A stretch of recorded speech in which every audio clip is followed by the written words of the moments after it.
What happens when a man who has nothing left to give walks into the wrong bathroom at the worst possible moment? When a woman who has built her entire life around distance suddenly has to let a stranger see her unraveled. This is the story of a broken pipe, a broken man, and the quiet miracle that came out of a disaster neither of them saw coming. Stay with me until the very end of this story, hit that like button, and drop the name of the city you're watching from in the comments so I can see how far this story has traveled. Because what starts with a flood in the walls will end with something nobody in that small western town expected to see again. The morning the pipe broke, Caleb Mercer was already running 40 minutes behind, and he hadn't even left the house yet. He'd been up since 4:15, which wasn't unusual. What was unusual was that his 6-year-old daughter had woken up too, padding into the kitchen in her socked feet with her stuffed rabbit tucked under one arm and a determined look on her face that meant she wanted cereal but was going to pretend she wanted to help. Caleb knew the routine. He poured her a bowl of the sugary stuff her grandmother bought against his wishes, added just enough milk to make it legal, and set her up at the little table by the window where she could watch the sun come up over the back fence. "Daddy," she said, around a mouthful, "you're wearing 2 different socks." He looked down. She was right, one navy blue, one black. He said, "They're cousins." "Socks don't have cousins." "Mine do." She laughed, and it was the kind of laugh that fixed things in him that he hadn't known were broken until that morning. Mia Mercer was the reason he got out of bed. She was the reason he kept the truck running, kept the lights on, kept the small rented house on Juniper Street from slipping out from under them. She was the reason he didn't drink the way his father had. She was, as far as Caleb was concerned, the only thing he had ever done right in 32 years of mostly getting things wrong. He was pouring his second cup of coffee when his phone started buzzing on the counter. He didn't recognize the number. He almost didn't answer. He was glad later that he did. "Is this the handyman?" The voice was low and a little tight, the kind of voice a person uses when they're trying very hard not to sound like they're panicking. "Is this Caleb Mercer?" "Speaking." "My name is Lena Hart. I just moved in down on Juniper, the gray house with the porch. I have water coming through my kitchen ceiling, and I can't figure out where it's coming from, and I don't know who else to call." He set the coffee down. "How much water?" "A lot. It's dripping fast. There's a puddle on my floor." "Did you shut off the main?" A pause. "The main what?" "The main water valve, in your basement or outside by the meter?" Another pause, longer, and he could hear her breathing on the other end of the line, could hear somewhere behind her the unmistakable sound of water doing something water was not supposed to do. "I don't know where that is," she said, and there was something in her voice then, something under the controlled tone, that made him pick up his truck keys. "I'm sorry. I don't know where any of that is. I just moved here 2 weeks ago." "I'm 3 houses down from you. Give me 4 minutes." He hung up. Mia looked up from her cereal. "Who was that?" "The new neighbor. Her house is flooding." Mia's eyes got very wide. "Like a real flood? With fish?" "Not with fish, sweetheart. Eat your breakfast. Mrs. Calloway is coming to walk you to school, remember? I'll be back before dinner." He kissed the top of her head, and he was out the door before she could ask him any more questions, which was a mercy, because Mia at 6 already had the kind of questions that could stop a grown man in his tracks. He grabbed his tool bag out of the truck bed and didn't bother driving. The gray house with the porch was 400 feet down the road, and at this hour the street was empty except for Ron Delacroix's old Labrador, who watched him jog past with the mild, unimpressed expression of a dog who had seen everything and approved of almost none of it. Caleb had noticed the new neighbor, of course. Everyone on Juniper had noticed her. A woman like Lena Hart didn't move into a town like Ashbrook, Wyoming, population 1,800 and shrinking, without getting noticed. He'd seen her once at the post office and once coming out of the grocery store, and both times he'd thought the same thing, which was that she looked like she had gotten lost on her way to somewhere else. She wore clothes that fit. She carried herself the way people carried themselves in the cities Caleb had only seen in movies. She had dark hair that she kept pinned back, and eyes he hadn't yet gotten close enough to name a color for, and a way of walking that made it look like the sidewalk was cooperating with her. She was not the kind of woman Caleb Mercer talked to. Not because he didn't want to, but because he knew where he stood in the order of things. And the order of things did not include him striking up conversations with women who looked like Lena Hart, which is why, when he jogged up the steps of her porch and knocked on the door, he was not prepared for what he saw when it opened. She was barefoot. That was the first thing. She was wearing a pale gray t-shirt that was soaked across one shoulder and down the front, and loose pajama pants, and her hair was down. And there was a streak of something on her forearm that might have been drywall dust, and her eyes, green he saw, a clear pale green like river water, were wide with something halfway between fear and embarrassment. "Thank you," she said, before he could even say hello. "Thank you. It's in the kitchen. Come in." He stepped inside and he heard it before he saw it. The steady slap of water hitting water, the secondary drip of water hitting wood, the peculiar hollow thump of a drywall ceiling about to give up. He walked through the hall into the kitchen and stopped. A stain the size of a dinner plate had spread across the ceiling over the kitchen island, and from the middle of it, a thin stream of water was dropping straight down onto the granite countertop, where it had already pooled and overflowed onto the floor. The air smelled like wet plaster. Somewhere in the walls, something was hissing. "Okay," Caleb said. He set the tool bag down. "Okay, this is fixable. Don't panic." "I'm not panicking." "You sound like you're panicking." "I don't panic," she said, which was, he thought, exactly the kind of thing a person who was panicking would say. He looked up at the ceiling again and did the math. The upstairs bathroom was directly above the kitchen. The water was coming down at a steady but manageable rate, which meant the leak was probably not a ruptured pipe, but something smaller, a slow crack, a loose joint. But water was patient and water was stupid, and a slow leak left alone for a week was as bad as a burst main for 10 minutes. "I need to shut off the water to the house," he said. "Where's your basement door?" She stared at him. I haven't been down there." "You haven't been in your own basement?" "I just moved in." "Right." He rubbed his jaw. "Okay. Outside. There should be a shut-off at the meter or near the foundation. Stay here. If that ceiling starts to bulge any worse, you get out of the kitchen. You understand me?" "Yes." "I mean it. Drywall full of water is heavier than you think. It'll come down on your head." I said yes, Caleb. It was the first time she'd said his name, and something about the way she said it, sharp, unafraid, used to being listened to, surprised him. He went out the back door and found the meter buried under a tangle of overgrown honeysuckle at the side of the house. The shutoff was rusted. He worked it back and forth with the crescent wrench until it gave, and then he turned it clockwise until it stopped. He came back inside. The stream from the ceiling was slowing already. Not stopped, but slowing. "It's going to keep dripping for a few minutes until the line drains," he said. "But the water's off. The bleeding stopped." Lena let out a breath that she had clearly been holding for a while.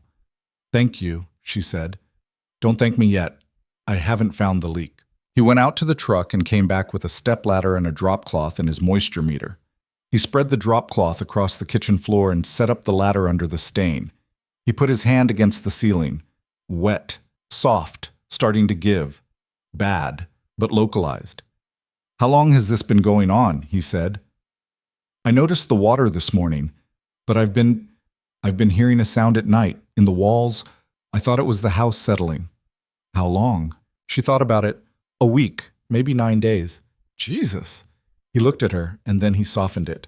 "Sorry, I just mean, a slow leak that size for 9 days, there's going to be damage behind the wall upstairs. I need to go up there and open things up." "Of course, go, please." "Your bathroom's directly above this kitchen?"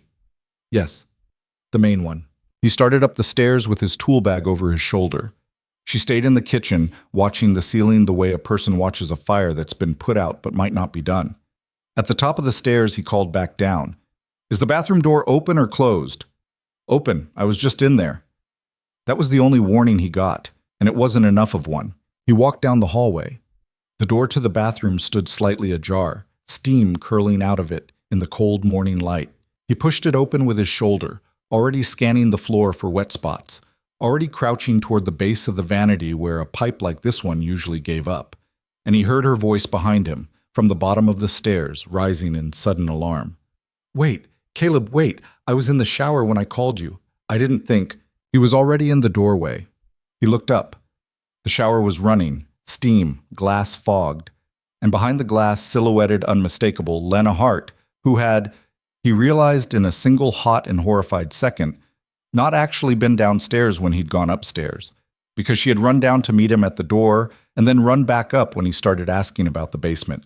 And then, in the chaos of a flooding kitchen and a stranger in her house, had simply forgotten. The glass was not frosted. It was the kind of glass that city people installed in houses they thought they were going to live in forever. Clear with a faint smoke tint. He saw her turn toward the sound of the door. He saw her face through the steam.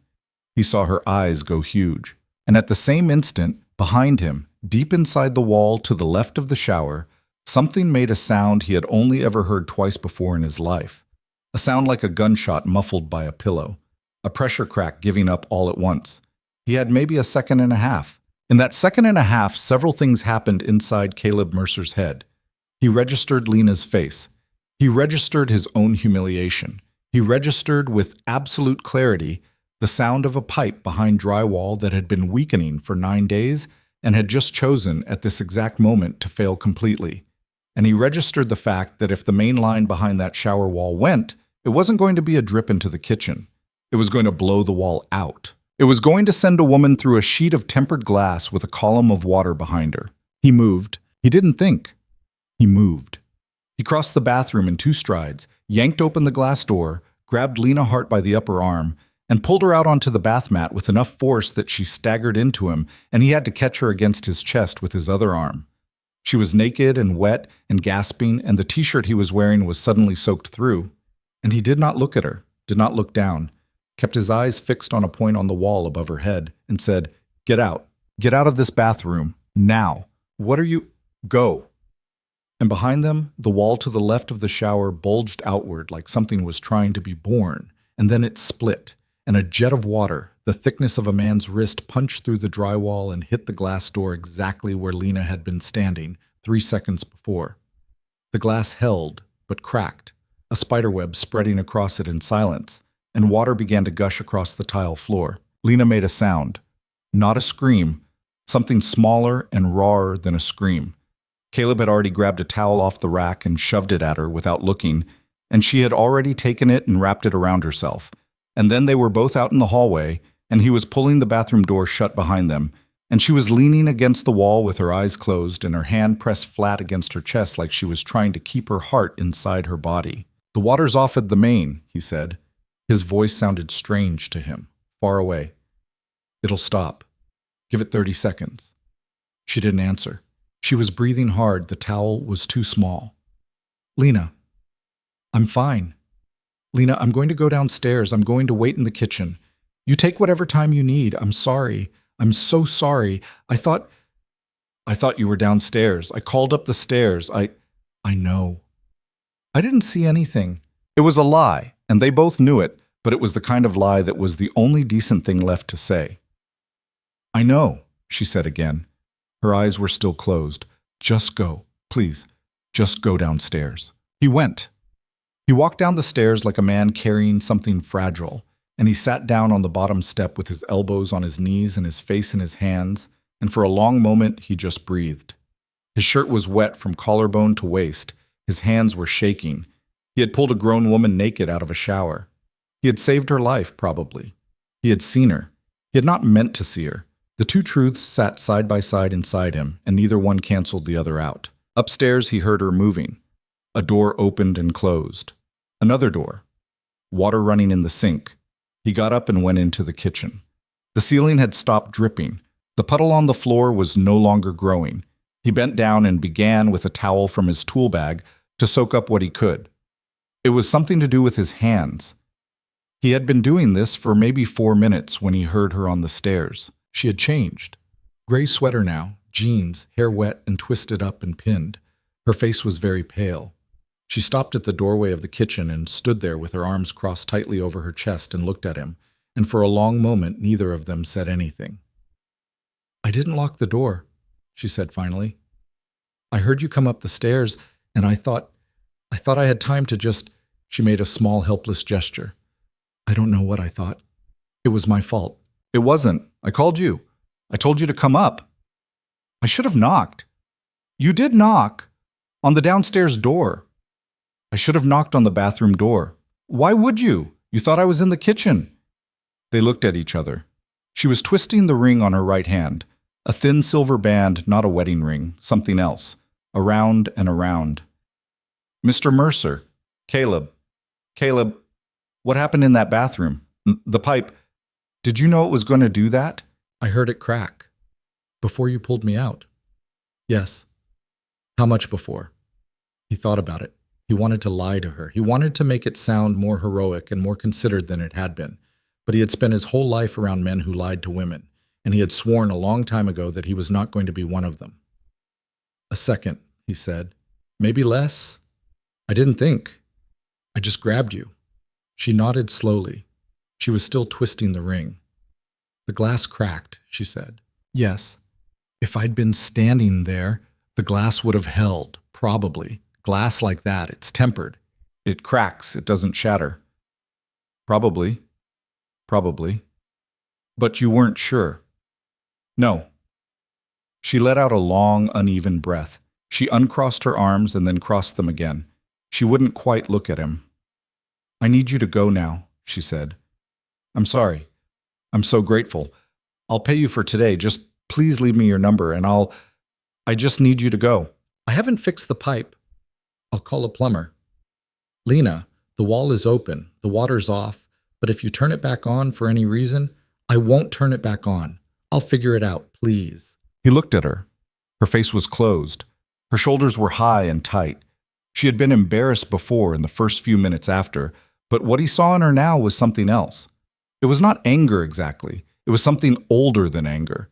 It was the look of a woman who had spent a lot of years building a wall around herself and had just watched a stranger walk right through it, and she did not yet know whether she was going to forgive him or hate him for it. And she needed him out of her house before she could decide. All right, he said. He picked up his tool bag. At the front door, he stopped. I'm going to leave the water off at the main. Don't turn it back on. Call me if you need anything. Anything. I mean it. Thank you. I'm sorry, Lena. Please don't. He left.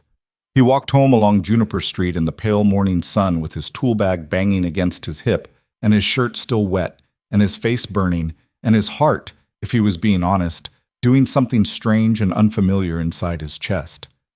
He'd seen her. He'd saved her, maybe. He'd humiliated her. He'd humiliated himself. He'd touched a woman's bare arm for the first time in 3 years, and the woman had been Lena Hart, who was too elegant for this town and too private for him to have earned even a simple hello from, and he had pulled her out of a shower like something out of a bad movie. He got home. Mrs. Calloway had already come for Mia. There was a note on the counter in her grandmotherly handwriting. Took her to school. She said you were saving a lady from a flood. Sounds like a story. D.C. Caleb looked at the note for a long time. Then he folded it and put it in his pocket and went into the bathroom and turned on the shower and stood under the water in his clothes until he could feel his hands again. He was certain of exactly 2 things. The first was that he had done the right thing in that bathroom, even if it had come at a cost. The second was that Lena Hart was never going to speak to him again as long as she lived in Ashbrook, Wyoming, and that was probably a mercy for both of them, because a woman like that had no business getting tangled up with a man like him. He was wrong about the second thing. He was wrong about a lot of things that summer, but it would take him another week to find out. For 3 days, Caleb didn't see her. He drove past her house twice a day on his way to jobs, and twice a day he made himself not look. He told himself this was respect. He told himself this was decency. He told himself a lot of things, because the truth, which was that he could not stop thinking about her face and the steam, or the weight of her against his chest, or the way she had said, please don't, when he tried to apologize, was not a truth he was prepared to carry around in public. He worked. He fixed Mr. Hennessy's water heater. He rebuilt a section of fence for the Dawsons.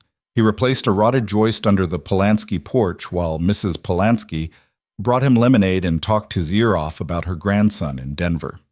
He went home every night and made Mia dinner, grilled cheese mostly, because Mia had decided at 5.5 that she was going to eat only 3 foods for the rest of her life, and grilled cheese was one of them. And he read to her, and he lay in his own bed at night staring at the ceiling, and he did not think about Lena Hart, except for all the times he did. On the 4th day, he ran into her at the hardware store. He was in the plumbing aisle, of all places, picking up a set of washers for a job across town. He turned the corner with the bin in his hand, and she was right there, standing in front of a display of pipe fittings with a piece of paper in her hand and an expression on her face that suggested she had been there for some time and was not winning. She looked up. She saw him. Her face did a complicated thing. "Hi," she said. "Hi." There was a long, strange pause, in which an old man down at the end of the aisle was loudly telling his wife that PVC was the devil's plastic. Lena held up the paper. "The plumber, I had someone come after, and he fixed the main line, but he said I needed to replace this fitting, and he said any hardware store would have it, but he wrote it down like a doctor." She showed him the paper. The handwriting was, in fact, medical-grade illegible. Caleb took the paper. Their fingers did not touch. He read it. "He means a 3/4-inch compression coupling," he said. "Brass. They're over here." He showed her the right bin. She picked up the coupling and turned it over in her hand like it was a small, strange animal. She was not wearing the ring today. He noticed this and then told himself not to have noticed. "Thank you," she said. "Of course. She stopped, started again. "I'm sorry about the other day. How I was. I wasn't fair to you." "You don't owe me an apology." "I do, actually." "Lena." "Caleb. Please." He shut up. She was looking at him now, really looking at him, and whatever she saw there seemed to steady her. "You saved my house," she said, "and probably my life, and I asked you to leave like you were a door-to-door salesman. It's been bothering me. It's been bothering me a lot. I've been sitting with it for 4 days, and I didn't know how to call you and say it, and I am. I'm not used to needing to say things like this, so, thank you, really, and I'm sorry." He didn't know what to do with it. He had spent 4 days preparing himself to never speak to her again, and now she was standing in the plumbing aisle of Ashbrook Hardware, apologizing to him, and his tongue had gone stupid in his mouth. "You don't have to," he started. "I do." "Okay." He looked at the floor. She looked at the floor. The old man down the aisle had moved on to a rant about copper prices. "I was embarrassed," she said more quietly. "I'm a private person, and I wasn't prepared for any of it. The house, the move, someone seeing me. I took it out on you. It wasn't right. I'd have done the same thing." "No, you wouldn't have." "Probably not," he admitted. She almost smiled. He saw it start to happen, and then he saw her pull it back before it got all the way to her mouth, and he thought, not for the first time, that she was a woman who had forgotten how to let things cross her face. "Can I buy you a coffee?" she said. He blinked. "As a thank you," she added quickly. "A real one. There's that diner on Main. I know you probably have to get back to work." Caleb stood in the plumbing aisle with a bin of washers in one hand, and a woman he should not have been standing anywhere near in front of him, and he thought about a dozen good reasons to say no, and then he said, "Okay, okay, okay. Now? Now's fine." They paid for their things separately at the register, and they walked out into the parking lot separately, and they drove to the diner in separate vehicles. Her in a dark blue SUV that was 2 years too new for this town, him in his old Ford. And Caleb spent the entire 3-minute drive gripping the steering wheel and telling himself he was a grown man who could drink a cup of coffee with a neighbor without making a fool of himself. At the diner, they took a booth by the window. Rhonda, who had waited tables at the Main Street Diner for 27 years and had known Caleb since he was 15, brought them coffee without asking and gave Caleb a look over Lena's head that he was going to be hearing about for the rest of his natural life. "So," Lena said when Rhonda had gone. She wrapped her hands around the mug. "Tell me something. What do you want to know?" "Anything. I don't know anything about you. I've been in this town for 2 weeks, and I know the name of the woman who runs the post office, and I know that the man in the gray house across from me has 3 dogs, and I know that you are a handyman who will climb a ladder in someone else's bathroom on 4 minutes' notice. That's it. That's more than most people know." "Is it?" "Yeah." She waited. He realized she was actually waiting, not being polite. Waiting. "I have a daughter," he said. "Her name's Mia. She's 6. I've seen her, little girl with the red coat." "That's her." "Her mother?" He looked out the window. A truck was backing up across the street. A dog he didn't recognize was tied to a bench. "Gone," he said. "I'm sorry." "Don't be. She's alive. She left. A while back." "How long?" "Mia was 2. Lena didn't say anything. She didn't do the thing people usually did, which was to fill the silence with something kind and empty. She just waited. "It's okay," he said eventually. "We're okay. It's been a long time." 4 years isn't a long time. It is when it's just you and a kid. She nodded slowly. She took a sip of her coffee. She set the mug down and kept her fingers around it. "Your turn," he said. "Tell me something." "About what?" "Anything. You know where I work. I don't know anything about you except that you moved into the Hennessy place and you don't know where your own basement is." A small, real smile this time. It got all the way to her mouth, and it did something to her face that he was going to remember later, alone, in the dark, whether he wanted to or not. "I'm a book editor," she said. "I worked for a publishing house in Chicago for 9 years. I left in the spring." "Why Ashbrook?" "Because I closed my eyes and pointed at a map, and my finger was on this town." "Really?" "No." She laughed, a short surprise sound. "No, I had a grandmother who lived 40 miles from here. I used to come out summers when I was little. I remembered the sky. I got to the point in my life where I couldn't stand the sky in Chicago anymore." "That's a real reason. It's the best one I've got. Anybody else back in Chicago?" It was a question he had no business asking, and he knew it the instant it left his mouth. She looked at him, and for a second he thought he had blown it, and then she said, "There was, for a long time. Not anymore." "I'm sorry." "Don't be." They looked at each other. Rhonda came by and refilled their coffee without asking and moved on. "Caleb," Lena said. "Yes, I'm going to need someone to help me with that house for a while. I don't know anything about houses. I can edit a 600-page novel in 3 weeks, and I can't find the fuse box. Would that be something you'd be willing to do on a regular basis? I'd pay your rate, obviously." "You don't need to pay me to change a light bulb." "Then pay me in coffee. But I need someone, and I trust you." He looked at her across the table. The mug in his hands had gone warm. Her face was very serious. "You trust me," he said. It came out a little rougher than he meant it to. "Yes." "After what happened?" "Because of what happened," she said. "Because when everything went wrong, you did the one thing that was right. That matters to me. A lot." He set the mug down. He nodded, slowly. "Okay," he said. "Okay?" "Okay." Outside, the truck across the street finished backing up and drove away. The dog on the bench stood up, stretched, lay back down. Rhonda brought the check, and Lena paid it before Caleb could reach for his wallet, and they walked out into the bright, cold parking lot together. And Caleb opened the door of her SUV for her without thinking about it. And Lena looked at him over the top of the door and said, very quietly, "I'll call you this week." "Okay." "Goodbye, Caleb." "Goodbye, Lena." He drove home with the window cracked, even though the air was cold. He didn't turn on the radio. He got to his house on Juniper Street, and he sat in the truck for a full minute in the driveway before he got out.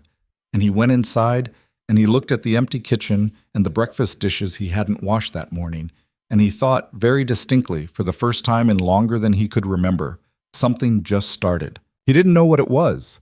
He wasn't ready to name it. But he knew the feeling of a thing starting. He'd felt it exactly twice before in his life, and both times it had changed everything. In the kitchen, the clock on the stove read 11:47. He had 2 more jobs to get to before he picked Mia up from school.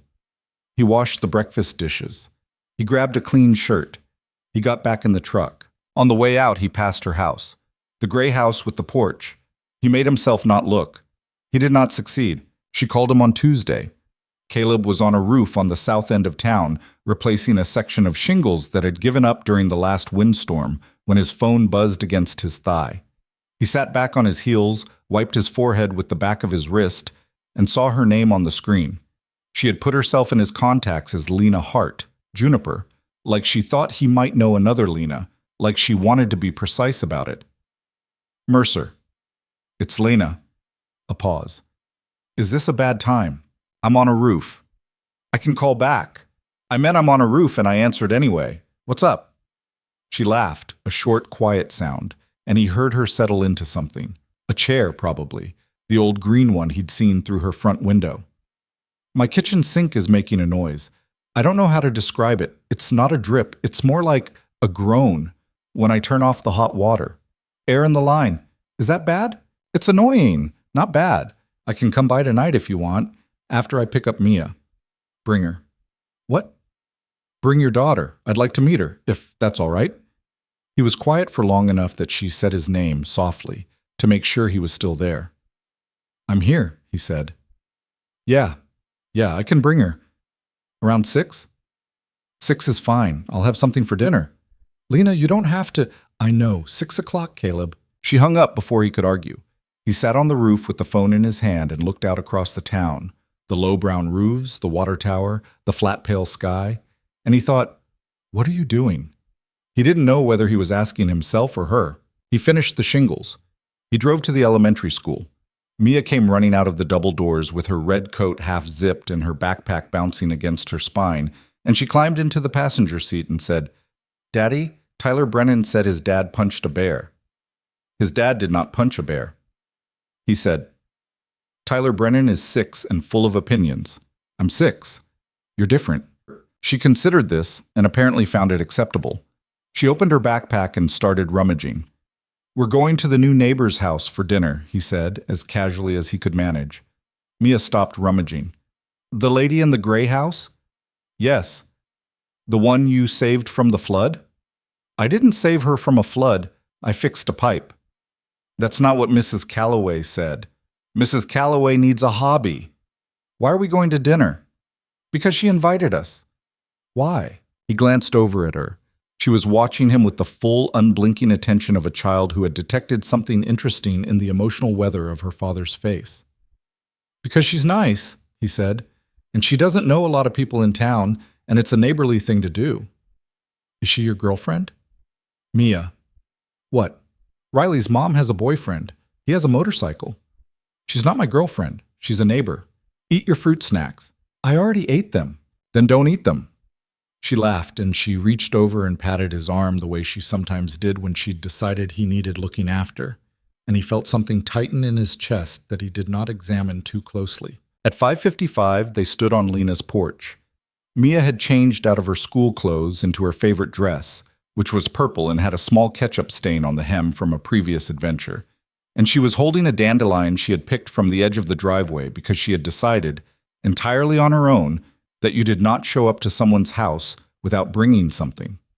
Caleb had not known this was a rule, and he had not known his daughter knew it was a rule, and the whole thing was making him feel strange and off balance before the door had even opened. It opened. Lena was wearing jeans and a pale sweater and no shoes, and she had her hair up, and she looked down at Mia with an expression Caleb had not seen on her yet. Soft, careful, almost shy. You must be Mia, she said. Mia held out the dandelion. Lena took it. She took it the way someone might take a ring, with both hands, and she said, Thank you. I'm going to put this in water right now. Come in. The house smelled like roast chicken and lemon, and there were 2 candles burning on the kitchen counter, and the ceiling above the kitchen island was patched over with a raw new rectangle of drywall that hadn't been painted yet, and Caleb looked at it, and Lena looked at him looking at it, and they both, very briefly, smiled. I wanted to leave it that way, Lena said, for a while, as a reminder. A reminder of what? That my life can come apart in 9 days and someone can show up in 4 minutes. Mia was already wandering down the hallway, examining the house with her hands clasped behind her back like a small inspector. Caleb started to call her back and Lena shook her head. Let her look, she said. I've been living in half-packed boxes.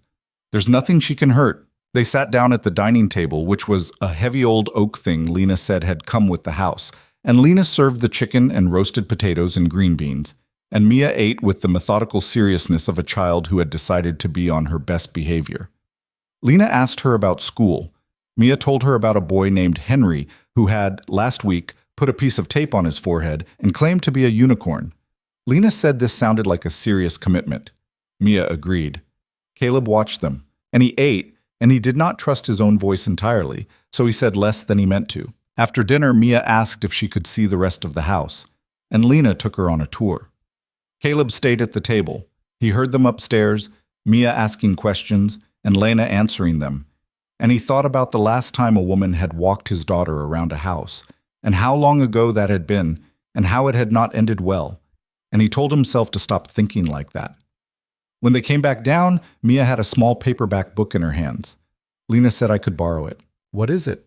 Charlotte's Web. You already read Charlotte's Web. Grandma read it to you. Lena's copy is old. It was my copy when I was your age, Lena said. It's a little beat up. Mia, you take good care of it, and you bring it back when you're done, and you tell me what you thought. Mia held the book against her chest with both hands like she was holding something alive. I'll take good care of it, she said. I promise. I know you will. They left around 8. Mia fell asleep in the passenger seat on the 400-foot drive home, her hand curled around the book. Caleb carried her inside and put her to bed in her clothes because he didn't have the heart to wake her, and then he stood in her doorway and watched her breathe for a minute. And then he went downstairs and poured himself a single finger of whiskey he didn't drink, and he sat on his own back porch in the dark, and he thought for a long time. The sink, he realized somewhere in the middle of that sitting, had not made a sound all evening. She kept calling. That was the thing that got him. She kept calling. The garbage disposal. The thermostat. A window that stuck. The back gate that wouldn't latch properly in the wind. Some of it was real. Some of it, he began to suspect, was not. He fixed the garbage disposal in 11 minutes. He looked at the thermostat for 6. The window, he admitted, had a genuine problem, and he spent a whole Saturday morning planing the frame down a 1/4 inch, while Lena brought him coffee and sat in the hallway with a manuscript spread across her lap and read. They talked while he worked. That was the part that snuck up on him. They talked about everything and about nothing. She told him about the writer she was editing, a man in his 60s who had written a 700-page novel about his father and was resisting every cut she proposed. He told her about the house on Juniper, which was a rental, and how the landlord was a man in Billings who had never once seen the property and did not intend to. She told him about her grandmother, who had died 4 years ago in a hospital in Sheridan, and who had left Lena a little bit of money that she had sat on for years before deciding in a bad week last spring that it was going to buy her a house. He told her about his mother, who lived with his aunt in Nevada now, and about his father, who did not live anywhere anyone could find. He did not tell her about Mia's mother. Not yet. She did not ask.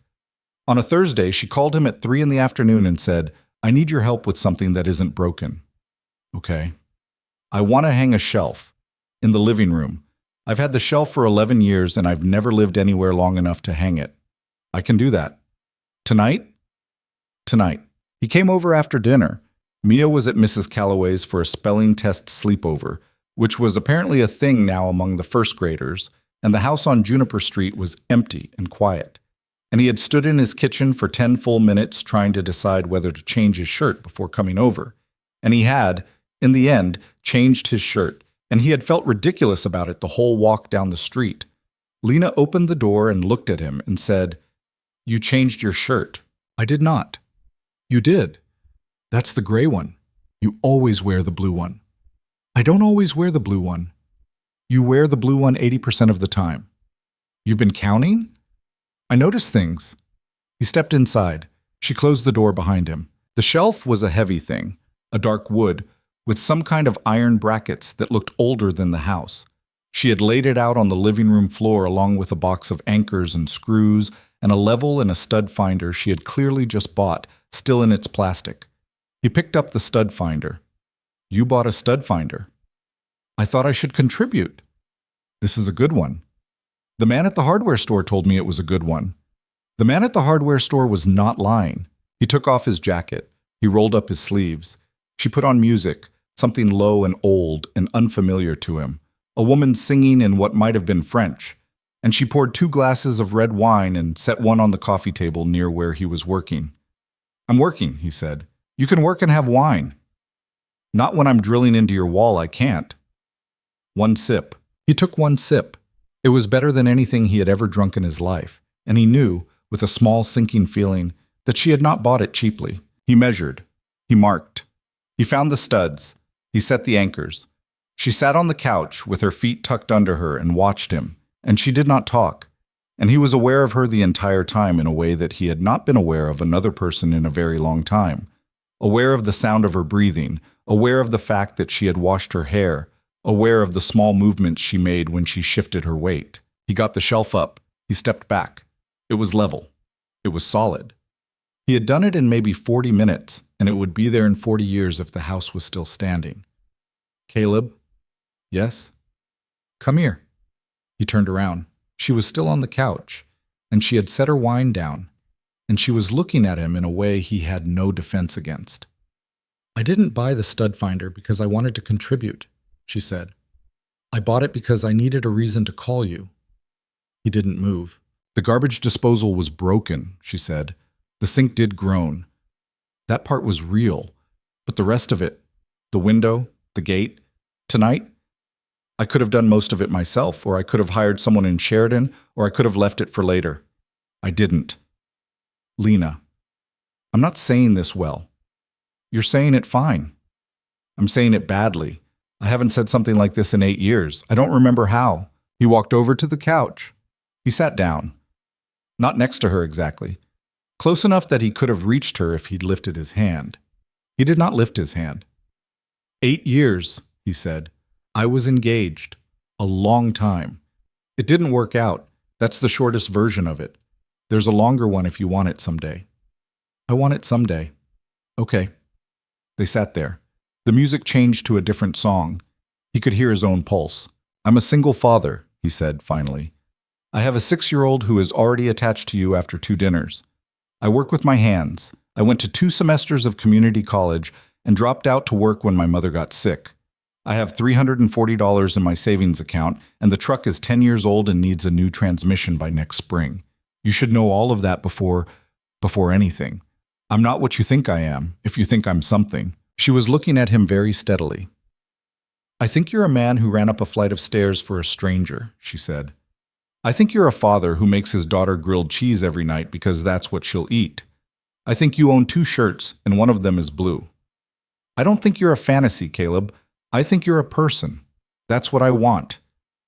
He didn't know what to do with that. He had been prepared for her to say something that would let him off the hook. He had been prepared for her to say something so glamorous and so alien that he could politely refuse it and go home and feel sad and know he'd done the right thing. This was not that. This was something else. This was a woman telling him, in plain language, that she saw him exactly as he was, and she was not leaving the couch. He reached over. He did not touch her face. He did not do anything like that. He took her hand, the one closest to him, and he held it in his, and her fingers were cool and a little unsteady, and he looked down at them for a long moment before he could make himself look up. I don't know how to do this anymore, he said. Neither do I. I'm going to be bad at it. So am I. I have a kid. Everything I do, I have to think about her first. I know. I don't want you to do anything else. He closed his eyes. He felt her fingers tighten around his. He did not kiss her. It was not that kind of moment. He had, somewhere along the way in his 32 years, learned that the important moments were not always the ones that looked like the movies. Sometimes the important moment was 2 people sitting on a couch holding hands while a woman sang in French about something nobody in the room understood, and a cheap stud finder sat on the coffee table, and a shelf neither of them would ever look at the same way again hung on the wall behind them. He sat with her for a long time. When he finally got up to leave, she walked him to the door, and at the door she went up on her toes and kissed him once, softly, on the corner of his mouth, and said, "Go home to your daughter." He went home to his daughter. He walked the 400 feet down Juniper Street with his hands in his jacket pockets and his heart hammering inside his chest like it had forgotten how to do anything else. And he let himself into the house, and he sat on the edge of Mia's empty bed for a long time before he went to his own. He did not sleep. He lay in the dark, and he stared at the ceiling, and he thought about how a man could spend 4 years building a life out of work and responsibility and grilled cheese, and then, on a Thursday, in a house 400 feet away, feel the whole thing shift.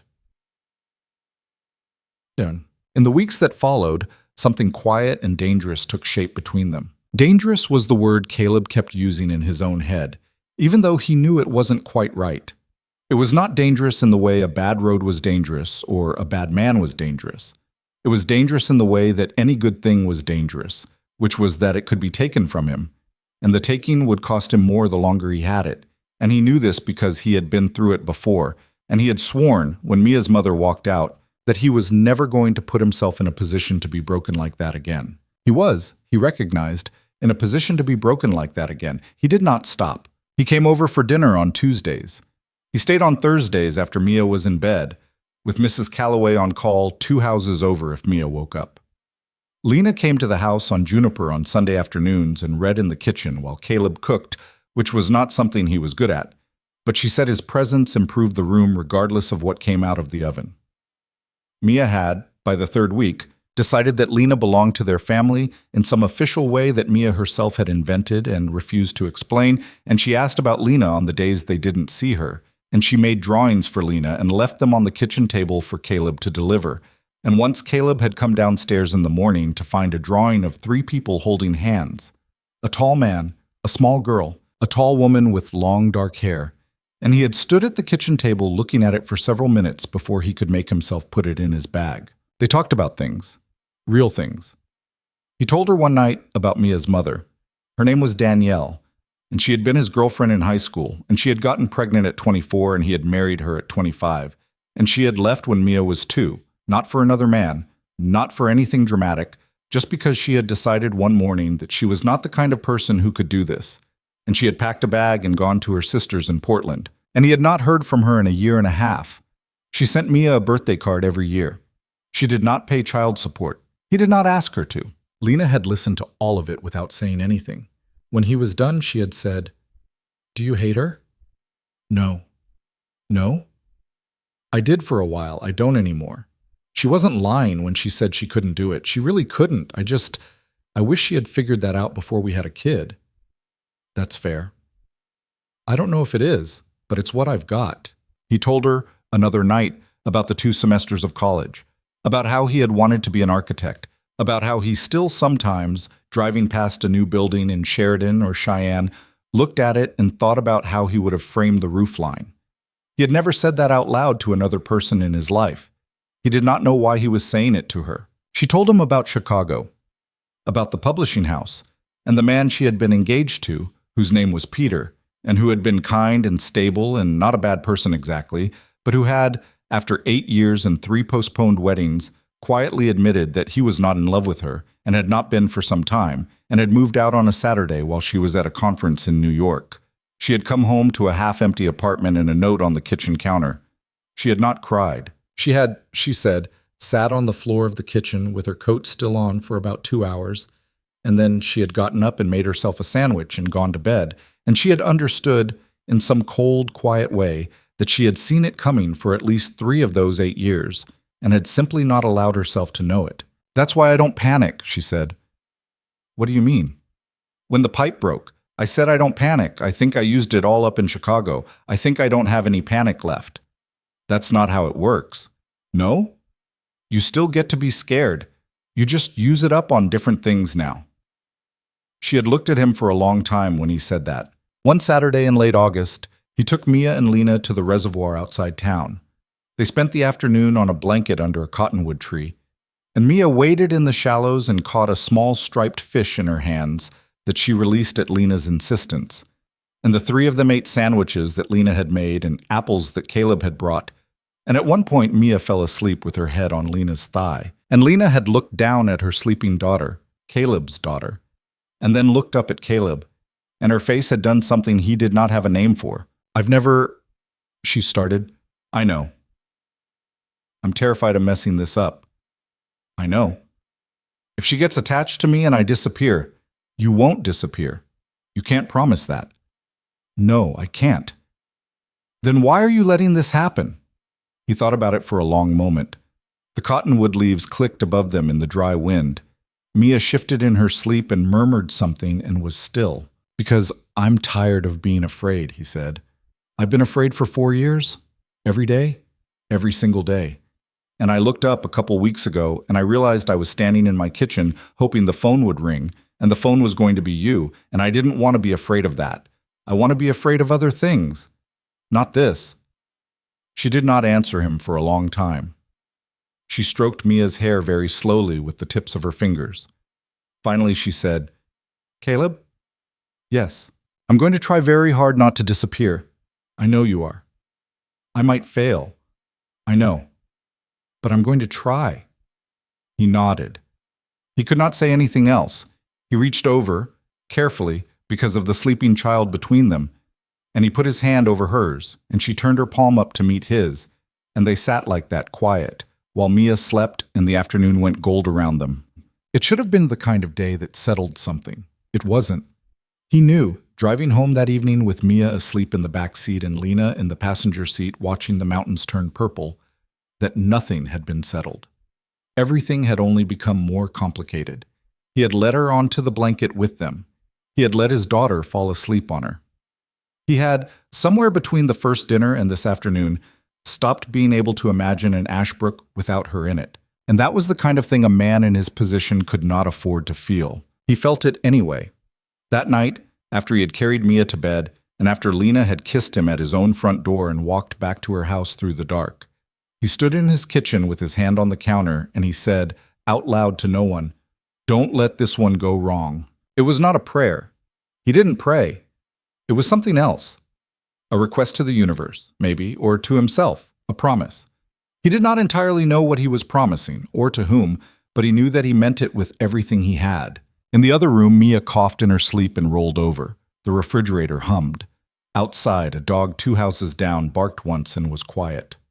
Caleb stood in his kitchen for a long time in the dark, and he listened to his house, and he thought, everything in my life right now is balanced on something very thin. I don't know what it is. I don't know if it will hold. He turned off the light. He went upstairs. He sat on the edge of his bed with his elbows on his knees and his hands folded loosely between them, and he did not sleep for a long time, but he did, eventually, lie down. Outside, a summer wind moved through the cottonwoods along Juniper Street. Somewhere in the sky above Ashbrook, high up where no one on the ground could see it, the first faint gathering of the storm that was going to break over the town in 9 more days had already begun. Though nobody yet knew that it was coming, Caleb slept. He dreamed of nothing. 400 feet away, in the gray house with the porch, Lena Hart turned out her bedside lamp and lay in the dark with her hand pressed flat against her own chest, and she thought about the weight of a sleeping child on her leg, and the feel of a calloused hand folded around hers, and the terrible, fragile, unfamiliar shape of something that had started to grow inside her ribs that she did not yet know what to do with. She slept too eventually. The town of Ashbrook went still. The night turned over toward morning, and in the quiet, in houses 400 feet apart, 2 people who had not expected any of this kept breathing in the dark, and kept, without knowing it, moving toward each other. The storm came in on a Wednesday, but the weather changed on a Monday, and Caleb felt it in his hands before the forecast said a word. He was up on Ron Delacroix's garage roof that morning, replacing flashing around a chimney, and the wind that came down off the ridge at 11 o'clock was the wrong kind of wind. It smelled like wet stone and something colder than August had any right to be. He sat back on the shingles and looked north, and the sky over the bighorns had gone the color of a bruise. "That's weather," Ron said from the ground, squinting up with his hand over his eyes. "That's weather." "Radio says Thursday." "Radio's wrong."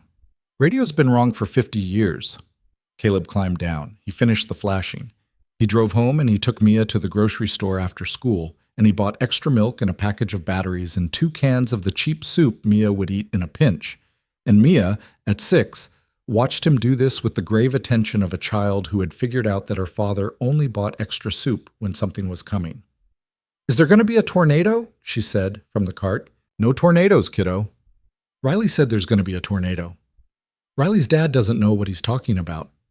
"Riley's dad doesn't have a motorcycle. That's the other Riley." "I can't keep up with the Rileys." "There's 3. "That's too many Rileys." She laughed and kicked her heels against the front of the cart, and Caleb pushed her down the cereal aisle and tried not to let her see him looking at the sky through the plate glass at the end of the store. He called Lena from the parking lot. "Bad one coming," he said. "Maybe Thursday, maybe sooner. You got candles?" "I have candles." "Flashlight?" "I have a flashlight." "Water?" "Caleb, I lived in Chicago for 9 years. I know how to be an adult." "Chicago doesn't have the power go out for 3 days.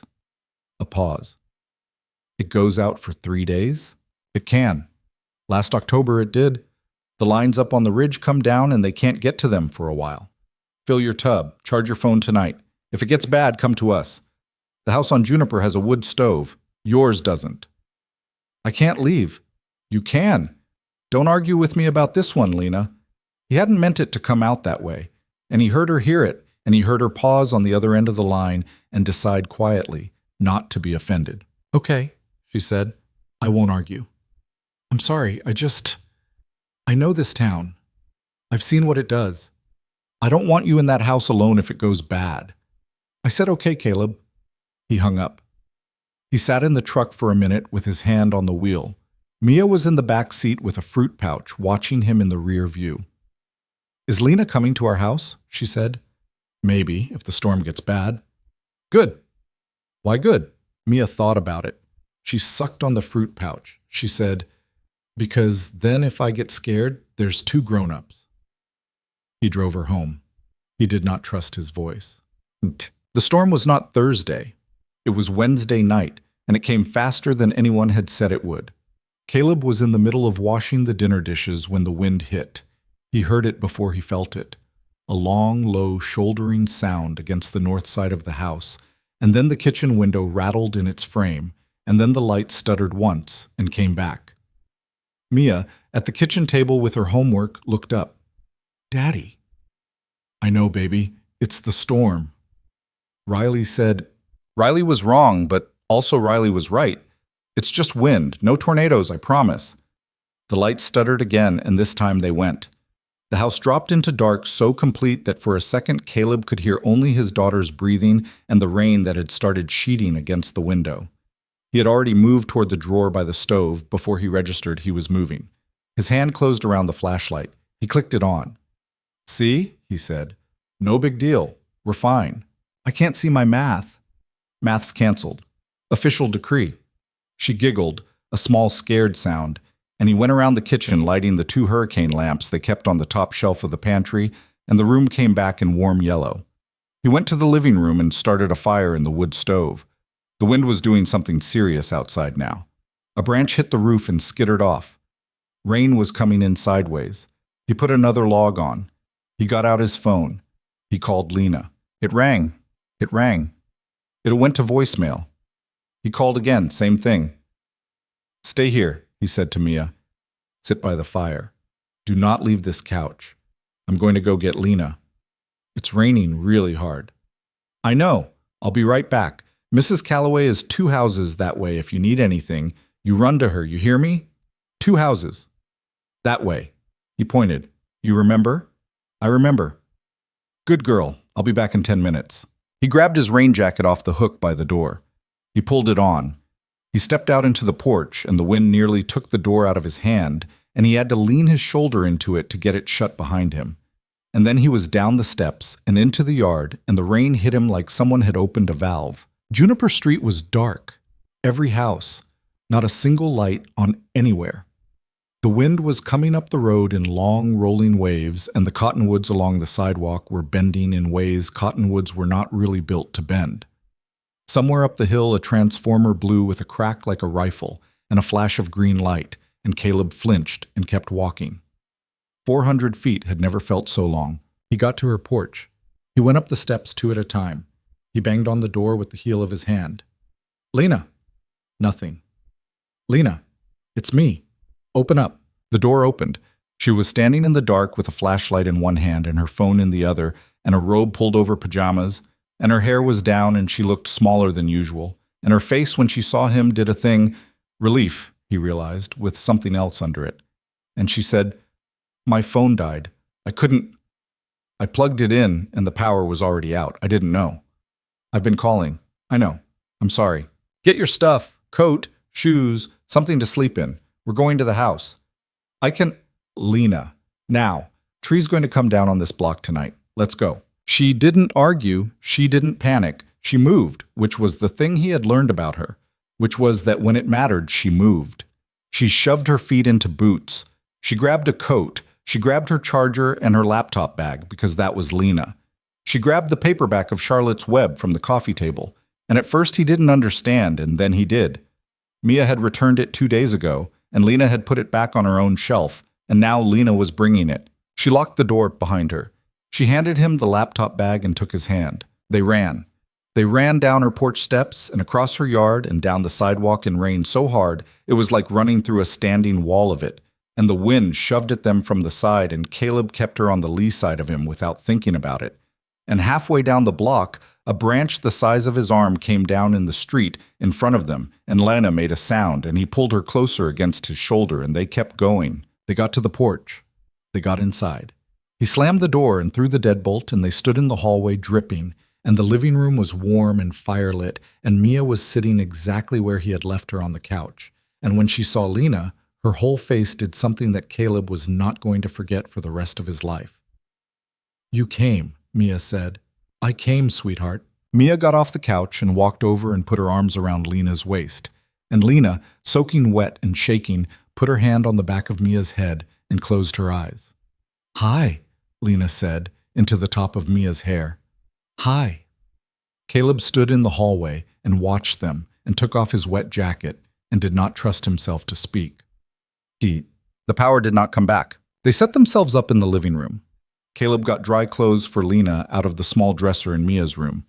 Mia's grandmother had left a spare pair of sweatpants there and a soft old flannel shirt. And Lena changed in the bathroom while Caleb fed the fire, and Mia, with the enormous seriousness of a 6-year-old handed a mission, laid out all the blankets she could find on the couch and the floor. Lena came back in the flannel shirt and the sweatpants, which were too short on her by about 4 inches, and Mia looked at her legs and said very thoughtfully, "You look like a scarecrow." He said, "A scarecrow," Lena repeated. "A pretty scarecrow." "Thank you, Mia."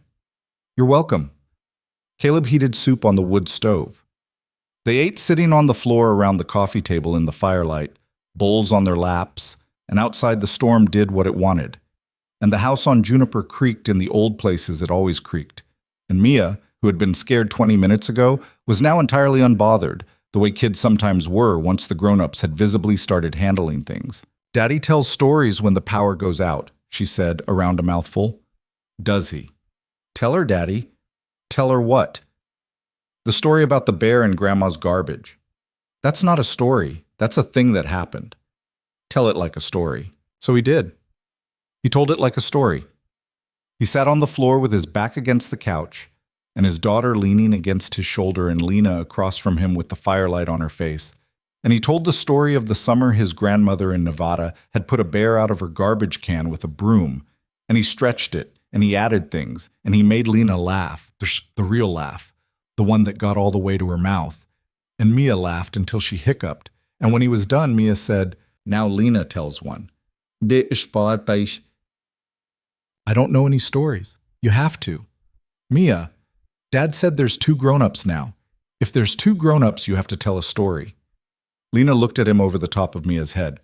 He didn't help her. He was not going to help her. He watched her face and he watched her decide something. "All right," she said. "One story, not a long one." She told them about being 7 years old at her grandmother's house 40 miles from Ashbrook, and about a dog named Rupert who had belonged to the neighbor, who had every summer morning for 5 summers in a row come across the field and put a dead bird on her grandmother's back step as a gift. Her grandmother had never told Rupert to stop. Her grandmother had, every morning, thanked Rupert gravely and buried the bird, and given Rupert a piece of bacon, and Rupert had gone home satisfied. Lena had asked her grandmother once why she didn't just tell the dog not to do it, and she said to me, "Lena, that dog is trying. You don't tell a thing that's trying to stop trying. You just make a place for the trying to go." She paused, and then my grandmother died and the neighbor moved, and I never saw Rupert again, but I've thought about him maybe 4 times a year for 23 years. That's the whole story. Mia was quiet. She had stopped eating. She was watching Lena with the full depth of her small attention. "I like that story," she said. "I'm glad. I liked Rupert." "Me too." "Was he a good dog?" "He was a good dog." Mia nodded, satisfied, and went back to her soup. Caleb, across the coffee table, could not look away from Lena's face. She looked up after a moment and met his eyes, and she held them, and something passed between them in the firelight that did not need to be said. "What?" Mia fell asleep at 9. She fought it for a while. She was in a strange bed on the couch, with her father and Lena still awake, and the storm was doing things against the windows that she wanted to stay up for. But the warmth of the fire and the long day wore her down, and eventually her head drooped against her father's shoulder and her breathing evened out, and Caleb carried her quietly to her bed. He tucked the quilt around her. He put her stuffed rabbit in the crook of her arm. He stood in the doorway for a moment with his hand on the frame and watched her breathe. When he came back downstairs, Lena was sitting on the couch with her knees pulled up under the flannel shirt and her hands wrapped around a mug of tea he had made her. The fire had died down to embers. He added a log. Sparks went up the flue. He sat down next to her. Not far. Close. "She's out," he said. "She's a remarkable child. She's a tired child. She was scared earlier." "She didn't seem scared." "That's because you walked in." Lena didn't answer that. She looked at the fire. "Caleb." "Yeah." "When you ran out in that rain to come get me." "What about it?" "You didn't know if I was okay. You didn't know if I'd answer the door. You didn't know anything. You just came." "Yes." "Why?" He thought about it. He thought about it for a long time. Outside, the wind shoved at the house, and the rain came down in sheets, and somewhere in the neighborhood, something metal was being dragged across concrete by the wind, and nobody was going to fix it until morning. "Because I couldn't sit in this house knowing you were alone in that one," he said. "That's all. It wasn't complicated. I was washing dishes, and the lights went, and I thought about you in that big house by yourself with no heat, and my feet just went to the door. I didn't decide, I just went. Okay. Okay. Okay." She set the mug down on the coffee table. She turned on the couch so she was facing him, one leg folded up under her. Her hair was drying in soft, dark curves around her face. The flannel shirt was one of his father's, a thing he had forgotten about until he'd seen it on her, and he was not going to tell her that tonight. It was not the right night for that. "I haven't," she said, "I haven't let anybody see me like this in a long time. In any of it, scared or wet or in somebody else's clothes or any of it." "I know." "Do you?" "I know what it looks like when a person hasn't." She looked down at her hands. She was twisting the silver ring again. He had, over the weeks, come to recognize the ring as something she did when she was about to say something hard. "That ring," he said. She looked up. "What about it?" "You twist it when you're about to say something." "Do I?" "Yeah." "I didn't know." "Tell me." She was quiet for a long time. The fire popped. "It was my grandmother's," she said eventually. "The one with Rupert. I've worn it since I was 14. She gave it to me the last summer I came out here. I don't know. I think I've been waiting my whole adult life to feel the way she did about things. And I thought I was going to, and then I didn't, and then I gave up on it. And then I moved to this town on a whim, and a man came up a flight of stairs to fix my sink and pulled me out of a shower because a wall was about to come down on my head. And I haven't stopped thinking about that moment since it happened." He couldn't speak. "And tonight," she said, "you ran 400 feet in the rain to come get me. And I watched your face when you saw I was fine. And I watched your daughter hug me in your hallway. And I have spent the last 6 weeks telling myself that this is going slow because we're both being careful. And tonight I sat on your floor and I ate your soup, and I told your daughter a story about my grandmother's dog, and I realized that it is not going slow. It has not been going slow. It has been going very fast, and I have been lying to myself about it because I am terrified of what happens if I admit it." He put his mug down. He turned to face her. "I'm terrified too," he said. "I know. I have been since the day in the hardware store." "I know. I don't know how to do this without breaking her, my kid. I don't know how to bring somebody into her life and have it be real, because the last time I did that, it wasn't, and she walked away from both of us, and Mia was too, and Mia doesn't remember, but I do. I remember every day of it. I know, Caleb. If this goes bad, if this doesn't work, it's not just me. I know. She's already..." His voice went. He cleared his throat. "She drew a picture of 3 people. I found it on the table. I carry it in my truck now. I don't even know why." Lena's eyes had filled. She did not let the tears fall. She never did. She said very quietly, "I'm not Danielle. I know. I'm not going to disappear. You can't know that. Caleb, you can't. I know that, but I know me, and I know what I'm doing here, and I know that I am not going to be the second person who walks out of that little girl's life." He couldn't look at her. He looked at the fire. He looked at the coffee table. He looked at the mug in his hands. He said, I'm in love with you. It came out before he had decided to say it. It came out low and rough, and he did not look at her when he said it. And then there was a silence so long that he thought he had broken everything. And then Lena reached over and put her hand against the side of his face and turned his head toward her, and her hand was warm and unsteady, and she was crying now, openly, the tears going down her face without her trying to stop them. And she said, I'm in love with you too. I'm in love with both of you. I have been for weeks. I didn't know how to tell you.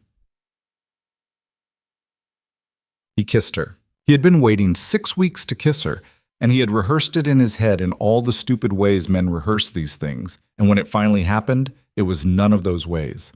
It was his hand on the back of her neck, and her hand still on his face, and the fire low in the grate, and the storm doing its work on the other side of the glass, and the quiet sound she made against his mouth. That he was going to remember when he was an old man. She tasted like tea. She was shaking, a little. He was shaking too. He hadn't noticed until that moment. He pulled back just far enough to look at her. Okay, he said. Okay. I'm not going to take this anywhere tonight. My kid is in the next room, but I wanted to say it. I wanted you to know. I know. I mean it. I know you mean it. He kissed her again, once more, softer. Then he pulled back, and he pulled her against him, and she let him. And she curled into the side of his chest with her ear pressed over his heart, and they sat like that for a long time while the fire burned down and the storm kept doing what it was doing outside. Neither of them spoke. He could feel her breathing change as she got closer to sleep. He could feel her hand, at some point, flatten against his sternum and stay there. At some point he fell asleep too, sitting up, her weight against him, the fire-orange coals and the wind outside finally starting to slacken. He did not dream, or if he did, he didn't remember it later. He just slept, for the first time in longer than he could honestly recall, like a man who had finally set something down. He woke up at 5:30 because that was when he always woke up, and for a disoriented second he did not know where he was, and then he felt the weight of Lena against him and the stiffness in his neck, and he remembered all at once. The fire was out. The house was cold. He could hear the hiss of the rain still against the windows, but lighter now, steady, the back end of the storm. He did not move. He did not want to wake her. He watched her face in the gray dawn light coming through the window. She looked younger asleep. He had not known this about her because he had not seen it before. There was a small line between her eyebrows that smoothed out when she was under, and her mouth was slightly parted, and her hand was still on his chest, and her hair had fallen forward across her face, and he thought very clearly, this is my life now. Whatever happens after this, this is my life. He heard Mia's door open upstairs. He heard the careful, creaking footsteps of a 6-year-old trying to be quiet and failing. He eased himself up from the couch slowly, propping a cushion under Lena's head as he went, and she made a small sound but didn't wake. He covered her with the blanket that had been over his lap. He met Mia at the bottom of the stairs in her nightgown with her rabbit under her arm. Daddy? Shh. Lena's sleeping. Mia looked past him into the living room. She saw Lena on the couch.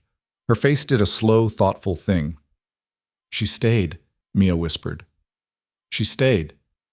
Is the storm over? Mostly over. Is the power back? Not yet. Can I have cereal? Come on. He took her into the kitchen. He poured her a bowl of the sugary stuff her grandmother bought. He opened the back door a crack and looked out into the yard. And the yard was a mess of leaves and small branches and a trash can lid that wasn't his, but the sky was clearing, pale blue coming in from the west, and the worst of it was over. He poured himself coffee from the thermos he had made the night before, which was still warm enough to drink. He stood at the kitchen window with the coffee in his hands, and he looked back into the living room at the woman sleeping on his couch. And he thought about the night, and about what he had said, and what she had said, and what it was going to mean going forward. He thought about the drawing of 3 people that was folded in his wallet. He thought about Mia, 6 years old, behind him at the table, eating cereal, who had looked at Lena asleep and said she stayed in exactly the tone a child used when the world had just confirmed something she had been hoping for. He did not have a plan. He did not know how any of this was going to work. He knew his kid was going to get attached, and he knew Lena had told him last night that she was not going to disappear. And he knew that everything he had built his life around for 4 years, the carefulness, the not hoping, the quiet, small, locked-down shape of his days, had come apart in a single night on a couch in front of a fire, and he was not going to be able to put it back together. He did not want to put it back together. Lena stirred on the couch. She made a small, sleepy sound. She opened her eyes, and for a moment she looked confused. And then she saw him standing in the kitchen doorway with his coffee, and she saw Mia at the table, and her face changed, softened, opened, the way a face opened when a person stopped guarding it. And she said quietly across the room, "Hi." "Hi," he said. "Hi, Lena," said Mia, through a mouthful of cereal. "Hi, sweetheart." Lena pushed herself up. She rubbed her face. She ran a hand through her hair. She was still in his father's flannel shirt and Mia's grandmother's spare sweatpants, and her feet were bare on the cold floor, and she got up and padded into the kitchen. And Caleb handed her the coffee without saying anything, and she took it and wrapped her hands around it. And she stood next to him at the window, their shoulders not quite touching, looking out at the wrecked yard. "Power's still out," he said. "I noticed. Might be a while." "That's okay." "Yeah?" "Yeah." Behind them, at the table, Mia was saying something to her stuffed rabbit, a long, quiet explanation about the storm, and about Lena, and about how now there were two grown-ups, and Caleb, listening, felt his chest do something he was not going to be able to explain to anybody for a long time, maybe ever. Lena's shoulder touched his, left it there. Outside, somewhere down the block, a chainsaw started up, somebody clearing a branch, the neighborhood beginning to take stock. A dog barked. The rain kept coming down, softer now, the last gray tail of it dragging off to the east, and the light over Ashbrook began, slowly, to come up. Caleb drank his coffee. He did not move his shoulder. The power came back on Friday afternoon, and the town started putting itself back together the way small towns did, slowly, neighbor by neighbor, chainsaw by chainsaw. Caleb was out for 2 days straight, working on other people's houses, because that was what he did after a storm like that. He patched Delacroix's roof where a branch had come through. He rebuilt the Polanski fence. He replaced the ruined drywall in a back bedroom at the Hennessy place, the same house Lena had now lived in for almost 3 months, and he did not charge her for the labor. And when she tried to pay him, he looked at her across her own kitchen and said, "Don't dee," and she put her checkbook away. Lena stayed at the house on Juniper for 2 nights after the storm. The first night she slept on the couch. The second night, after Mia was in bed, she and Caleb sat in the kitchen a long time, and she said quietly, "I should go home tomorrow." And he said, "I know." And that was the whole conversation about it. On Friday morning, she walked back to her own house in borrowed boots, because hers had gotten soaked through, and Caleb watched her go from the porch with his coffee in his hand, and he thought, not for the first time that week, that something in him had shifted and was not going back. But the fear did not leave. That was the thing. He had expected, after the storm, after what they had said to each other in the firelight, that the fear would loosen. It didn't. It got worse in a strange way. It got more specific. He started noticing things. He noticed that Lena's SUV was a 2-year-old model, and that she kept a subscription to a magazine he had only ever seen in the waiting room of the dentist in Sheridan, and that when she talked about her old apartment in Chicago, she described a building with a doorman, and that she had a laptop that was nicer than anything Caleb had ever owned, and that her grocery bills, the times he'd been with her at the store, were almost twice what his were for the same amount of food, because she bought the kind of olive oil that came in a dark green glass bottle, and the kind of bread that was baked that morning by a man in the next town who had learned to bake in France. None of this was news. He had known all of this. He had known it from the first minute he saw her at the post office. It had not seemed to matter before. After the storm, it started to matter. It started to sit in him in the mornings when he was driving to a job, and in the evenings when he was staring at his bank statement at the kitchen table, and it started to whisper things at him that he did not want to listen to, but could not entirely shut off. It said, "She's going to wake up one morning and look at this town and look at this house and look at you and remember what her life used to be." It said, "A woman like that does not stay. Not really. Not past the first winter." It said, "What happens to your daughter when she leaves?" He didn't tell Lena any of this. He couldn't figure out how to. The fear felt childish when he tried to put it into words, and he had spent too many years being ashamed of things that were not his fault to voluntarily add a new one to the list. So he carried it. He pulled away a little without meaning to, or maybe meaning to, and not admitting it. He canceled a Sunday dinner because of a job that could have waited. He did not call her for 2 days in a row, and then called her very late on the third day, and she said, "Caleb?" in a voice that had a small, careful edge on it, and he said, "I'm tired. It's been a long week." And she said, "Okay." And that was all. She knew. Of course she knew. That was the problem with letting somebody in. They saw you afterward.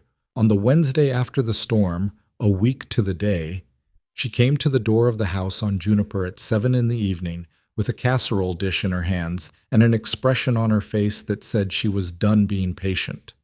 Mia was at a friend's house for dinner. Caleb was in the kitchen trying to decide whether to eat a bowl of cereal standing up. She came in. She set the casserole on the counter. She did not take off her coat. "Sit down," she said. "Lena?" "Caleb, sit down." He sat.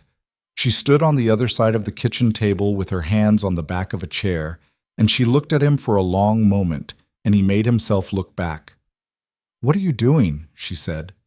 "I don't know what you mean." "You know exactly what I mean. What are you doing? You haven't looked at me straight in 6 days. You canceled Sunday. You didn't call. You just asked me how work was like I was a coworker. What are you doing, Caleb?" He looked at the table. "Hey," she said, softer. "Look at me." He looked at her. "Tell me what's happening," she said. He couldn't for a minute. He sat there and he tried to find a way to say it that did not sound pathetic, and he could not find one, and so finally he just said the pathetic version, because that was all he had. "I don't know how to be in this with you," he said. "In what? In this? Any of this. I don't know how to—" He gestured vaguely at the kitchen, at the house, at the space between them. "You're out of my league, Lena. I've known it since the first time you called me, and I let myself forget about it for a few weeks because I was happy, and now I'm remembering, and I don't know what to do with it." She did not react the way he expected. She did not argue with him. She did not say, "Don't be ridiculous." She pulled the chair out and sat down across from him, slowly, and she folded her hands on the table in front of her, and she waited until he looked at her again. "Say more," she said. "What do you want me to say?" "All of it. Say all of it. The ugly parts." "I'm not leaving this table." He rubbed his face. He took a breath. "You buy bread that costs $9, he said. "You have a car that costs more than I make in 6 months. You edit books for a living. I fix other people's fences. I dropped out of college in 2014. My daughter has been wearing the same boots for a year and a half because I can't afford to replace them until November. Every time I come to your house, I see a painting on your wall that I know you brought from Chicago, and I don't know who painted it, and you do, and it bothers me that I don't know. It's a print. It cost $80 at a museum gift shop." "Lena, I'm not making fun of you, Caleb. I'm telling you the truth. Not everything in my house is what you think it is. Some of it is." "Some of it is?" "Yes. Some of it is what I could afford back when I had a different life." "That's what I'm saying. You had a different life. You're going to wake up one of these mornings and want it back." "Is that what you think?" "I don't know what I think. I think about it at 3 in the morning, and at 3 in the morning, it's what I think." She looked at him for a long moment. Her eyes had that steady green look she got when she was working on a problem. "Caleb," she said, "do you want to know why I left Chicago?" "You told me. The sky. That's part of it. I didn't tell you the other part." "Okay." She took a breath. She glanced at the window, at the darkening yard, and then back at him. "The week before I quit my job," she said, "I was at a dinner. A publishing dinner. Nice restaurant. The kind of place where the menus don't have prices. I was sitting next to a man I'd worked with for 4 years. Very successful, very polished. Owned 3 apartments. And he leaned over between the appetizer and the entree, and he said to me, "Lena, I have watched you at 15 of these dinners over the years, and I want you to know that you are the most competent, least happy woman I have ever met." He said it kindly, like he was giving me a gift, and I sat there for the rest of the dinner, and I realized he was right. And I realized that everybody at that table, all of them, lived like that, lived competent and unhappy. And I had spent 9 years becoming extremely good at a life that was quietly killing me, and I had convinced myself it was the life I wanted because I had worked so hard to get it. And I went home that night and I looked around my apartment with the doorman and the painting that I actually did buy at a gallery. And I thought, If I stay here, I am going to be this person forever. Vamos ser. He didn't say anything. 2 weeks later, I put the apartment on the market and started looking at houses in Wyoming, she said. It was not a whim. It was the only sane thing I had done in a decade. Lena, I am not, she said, going to wake up one of these mornings and want that back. I already chose. I chose before I met you. Meeting you just showed me I'd chosen right. He looked at his hands on the table. You might, he said quietly. You might still. I might. Anybody might. You might wake up one morning and decide you don't want to do this either. I can't make you a promise about the rest of our lives. Nobody can. Anybody who tells you they can is lying. All I can tell you is what I'm doing today and what I want to be doing tomorrow and the day after, and I am not walking away from you because my car is newer than yours. That is not a reason. That is never going to be a reason.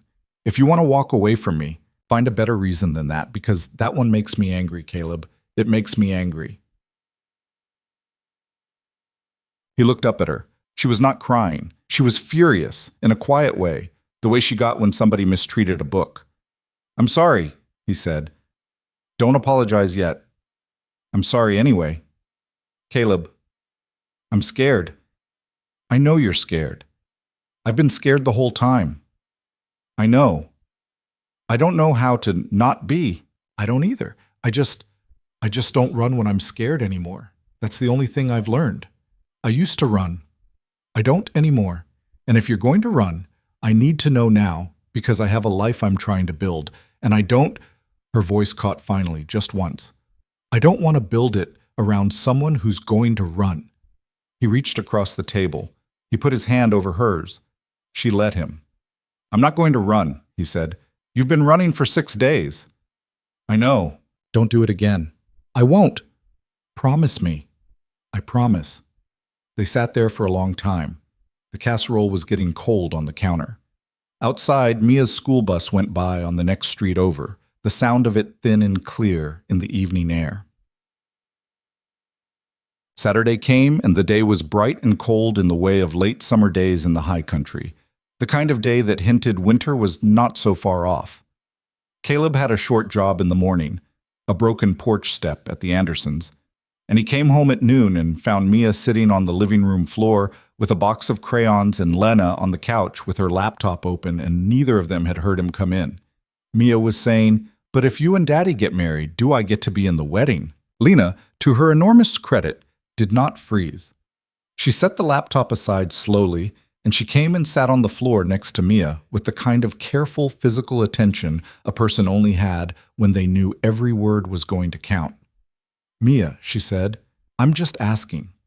I know you're just asking. Your dad and I are not getting married, sweetheart. Not right now. We're figuring things out. Grown-ups take a long time to figure things out, sometimes longer than they should. But if you did, Caleb stood in the doorway. Neither of them saw him. If we did, Lena said slowly, which is a very big if, Mia, then yes, of course. You would be in it. There wouldn't be a wedding without you. Mia thought about this. She colored for a moment. Lena. Yes, sweetheart. Are you going to come back for dinner again this week? Do you want me to? Yeah. Then yes. Good. She colored for another minute. And then, without looking up, with the heart-stopping casualness of a 6-year-old who had been carrying something around for a while, she said, My mom doesn't come back for dinner, ever. She used to live here and then she went away and she didn't come back. Daddy said she's in a different state. He said she loves me, but she can't live here. I don't remember her. I just have a picture. Lena put a hand on the floor to steady herself. Caleb saw her do it. He did not move. I know, sweetheart, Lena said, and her voice was very careful, very even. Your dad told me. Are you going to do that? Am I going to do what, Mia? Go away and not come back. There was a long, quiet moment. Lena looked at the crayons scattered on the rug, and then at Mia's small, serious face, and then at her own hands, and then back at Mia. Mia, she said, I need you to listen to me for a second, okay? Because this is important, and I want to say it right. Okay. I can't tell you what's going to happen a long time from now. Nobody can tell anybody that. That wouldn't be true. What I can tell you is that I am not going anywhere for a very long time. I bought a house here. I moved all my things here. I came here on purpose because I wanted a quieter life, and I found your dad and I found you, and I don't want to leave. And if something ever did change, if the very far away future ever was different, I would tell you. I would not just go. You would not wake up one morning and find me gone. That is a promise. Do you understand what I'm saying? Mia nodded. She was chewing on the inside of her cheek, the way Caleb did. Because my mom went in the middle of the night, she said. Caleb closed his eyes, in the doorway. I know, Lena said softly. I know she did. I'm really sorry, Mia. That's not a thing that should happen to anybody, and I'm really, really sorry it happened to you. It's okay. It's not okay. But you're okay. You have your dad, and he's a really good dad, and I'm going to come back for dinner this week, and we're going to make it a normal thing, all right? All right. Come here. Mia crawled into Lena's lap without hesitation, which Caleb had never seen her do with anybody but him, and Lena wrapped her arms around her and held her tight. And over the top of Mia's head, Lena saw him, finally, in the doorway, and their eyes met, and Lena did not let go of the child in her lap, and Caleb did not move. He stood in that doorway for a long time. He felt something in him that he could not name. He had spent 6 days telling himself she was going to leave. He had spent 3 months telling himself she was too fine for this. He had spent 4 years telling himself he was going to raise this little girl alone and that anybody who came after Danielle was going to be a complication, a risk, a thing to guard against. And he had just watched a woman he loved sit down on the floor and take a 6-year-old's oldest fear into her own hands and answer it straight, the way he would have answered it, the way only somebody who actually meant it would answer it. He walked into the room. He sat down on the floor with them. He did not say anything. Mia reached out one hand without looking and put it on his knee, and Lena reached out one hand without looking and put it on top of his, and the three of them sat on the floor of the living room in a small, tangled knot, and Caleb did not know what he had done to deserve it, but he knew, the way he knew the weight of a board or the angle of a roof, that he was going to work the rest of his life to deserve it anyway. That night, after Mia was asleep, he walked Lena out to her car. He had asked her to stay for dinner.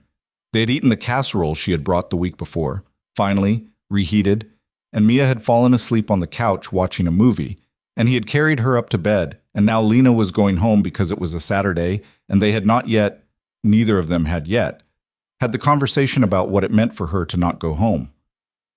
They stood by her SUV in the cold. Caleb? Yeah, I meant what I said to her. I know. I don't make promises I can't keep. I know. You know it matters that she asked. I know. He pulled her against him. She put her face against his shoulder. They stood there in the dark on Juniper Street with a single porch light on across the way and the stars very high and very cold above them, and he said into her hair, I love you, Lena Hart. I love you, Caleb Mercer. I'm not going to run again. I know. I don't know how to do this, but I'm not going to run. That's enough for right now. That's all I need. He kissed her. He held her for another minute. He watched her get in the car and close the door, and he watched her drive the 400 feet down the block to her own house, and he watched the headlights swing into her driveway, and he watched her go inside, and a light came on in her front window, and then, a minute later, a light in her upstairs bedroom, and he stood in his own yard for a long time watching that upstairs light. He thought about how afraid he had been. He thought about how much he had nearly wrecked this week, out of a fear he had not even been willing to name. He thought about the way she had said, I don't run when I'm scared anymore. He thought, with a small shock that was almost physical, that he had spent the last 4 years running from the possibility of this exact thing, and that he had not known it, and that if he had kept running another 6 days, she would have been right to let him go. He had not kept running. He went inside. He locked the door. He went up to check on Mia. She was asleep in the exact position she always fell asleep in, one arm flung over her head, the rabbit wedged under her chin. He stood in her doorway for a long time. He thought about her saying, my mom went in the middle of the night. He thought about Lena on the floor with her. He thought about the three of them sitting in a tangled knot on the rug, hands on knees, and how he had not cried in front of anyone in years, and how close he had come to crying right there, and how he had held it in, and how he was not entirely sure, now, why he had held it in. He closed Mia's door. He went to his own room. He sat on the edge of his bed in the dark, and he put his hands over his face, and for a long, quiet moment, alone, where nobody could see him, he let it go. Just a little. Just enough. The thing he had been carrying for 4 years, the hard-locked weight of it, loosened in his chest and moved, and he breathed around it, and he did not try to put it back. When he finally lay down, he slept. He slept all the way through to morning, and he did not wake once, and in her own house 400 feet down the street, Lena Hart, who had spent 9 years sleeping badly in Chicago and 6 months sleeping badly in Ashbrook, slept through the night too, for the first time since she had come to town, with her grandmother's silver ring on the nightstand and her phone face down and a paperback of Charlotte's Web, which Mia had given back to her with a drawing of a pig inside the front cover, on the pillow next to her head. Autumn came to Ashbrook the way it always did, all at once and without warning, and by the middle of October the cottonwoods along Juniper Street had gone yellow, and the air smelled like wood smoke every evening, and the small, quiet reshaping of 3 lives that had started with a broken pipe in August had become, without anyone quite noticing when, the ordinary shape of a life. Lena did not sell her house. That was the first thing they decided.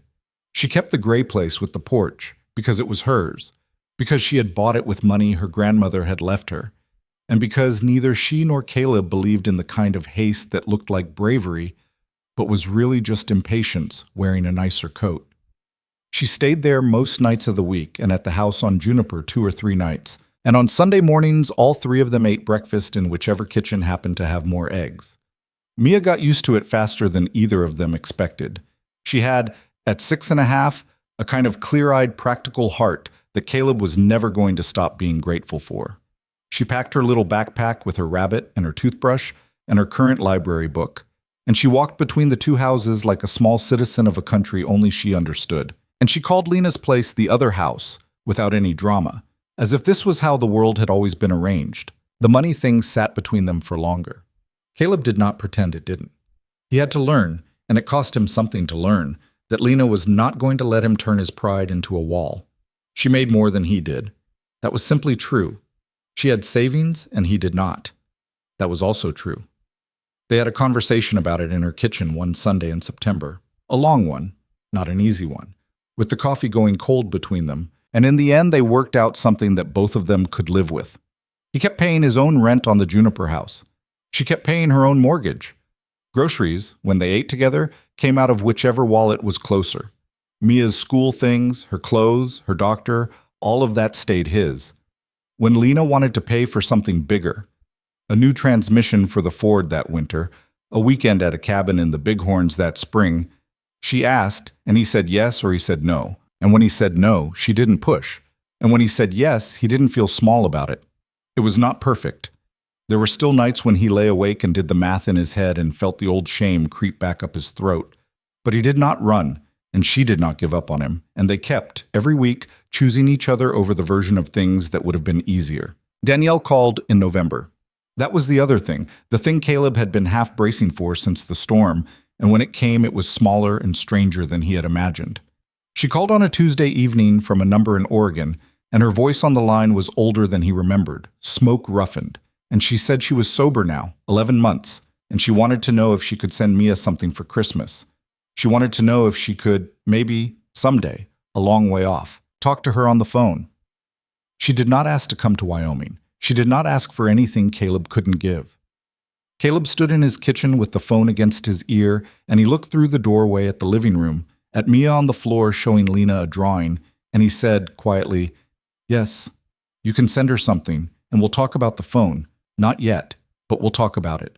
When he hung up, he told Lena, and Lena listened, and Lena did not have an opinion about it because Lena, in her wisdom, understood that this was not her opinion to have.